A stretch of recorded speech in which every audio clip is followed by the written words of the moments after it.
Naglabas na ang Court of Appeals ng freeze order laban sa mga bank account, ari-arian at sasakyang panghimpapawid na may kaugnayan sa mga anomalyang flood control project na iniimbestigahan ngayon ng gobyerno.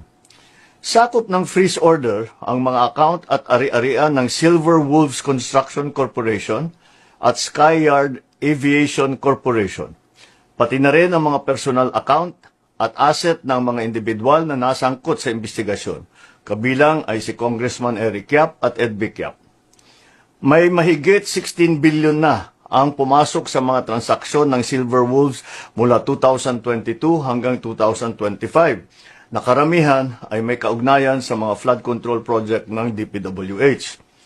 Kabuuang 280 bank account ang na-freeze, 22 insurance policy, 3 securities account, at 8 sasakyang panghimpapawid, kabilang ang mga eroplano at helicopter na konektado sa Skyyard Aviation.